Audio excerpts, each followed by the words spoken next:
bahkan sampai ke Aceh, di perbatasan Aceh misalnya di Langkat itu ada pangkalan berandan, dan itu muncul tidak saja perkebunan tapi juga muncul minyak luar biasa, sehingga terjadi pengeboran minyak di pangkalan berandan. Dengan perkembangan perkebunan yang luar biasa itu, tembakau yang luar biasa itu dikenal oleh dunia, maka Tan Malaka menyebut bahwa orang-orang kolonialis itu atau kaum kapitalis itu sangat luar biasa mudahnya untuk mendapatkan keuntungan yang sangat luar biasa. Sehingga dengan hal itu mereka menjadi semakin kaya, sementara kaum pribumi jadi kelompok miskin, kelompok miskin yang tenaganya dihisap, dihina, ditindas oleh kaum. Itu perspektif Tan Malaka. Ya, perspektif Tan Malaka. Dan pola perbudakan itu terjadi luar biasa, dan itu di hadapan Tan Malaka saja. Dan banyak penulis-penulis sejarah atau penulis-penulis novel yang kemudian melihat hal itu sehingga kemudian menuliskan dalam tulisan-tulisan mereka. Dan Tan Malaka menulis tentang perbudakan yang terjadi ketika itu. Ya, bagaimana pelacuran, bagaimana perjudian ya, dibuat secara sistemis, ya, secara sistematis. Penindasan, eksploitasi. Ya, kalau kita lihat ya seperti kerbau dicucuk hidungnya para kuli kontrak. Nah, dengan melihat ini, maka Tan Malaka dalam tulisan-tulisannya itu membagi masyarakat kapitalis bourgeois di Delhi itu menjadi 3 kelompok besar. Yang pertama adalah bangsa Eropa, yang kedua adalah orang-orang Tionghoa, dan orang-orang Tionghoa di sini luar biasa. Ketika itu kita kenal misalnya ada Chong Afi, itu adalah orang kaya di Sumatera Utara ketika itu,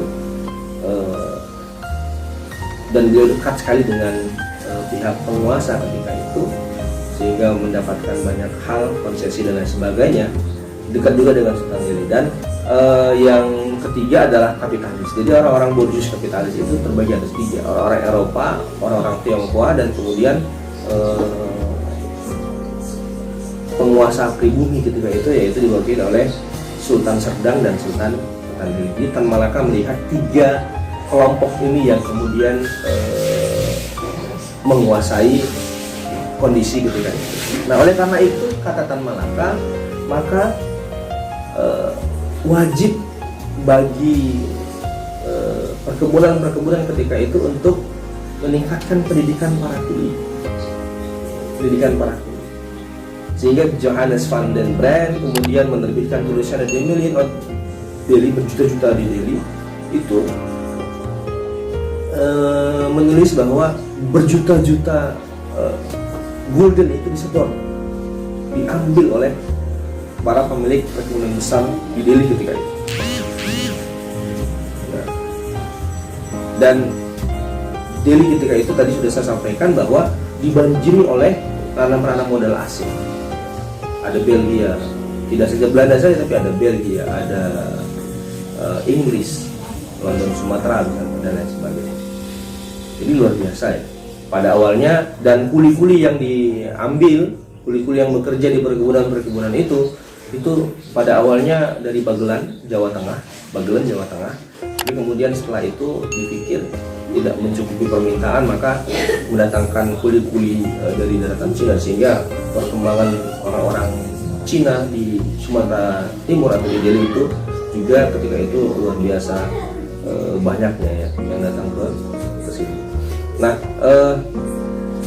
karena Brand adalah seorang pengacara, maka juga beliau langsung melihat dan mendengar langsung penderitaan kuli-kuli yang ada ketika itu, sehingga banyak kuli-kuli yang lari. Kemudian kenapa? Karena memang tidak tahan dengan kondisi yang ada. Mereka merasakan penindasan oleh tuan kebun. Bahkan dalam proses menuju kemari pun Brand menulis bahwa kuli-kuli kontrak dari Jawa itu seperti tidak dianggap sebagai manusia. Beliau dianggap tidak sebagai penumpang, tetapi seperti barang atau ternak atau hewan yang kemudian diangkut dari Jawa kemudian sampai ke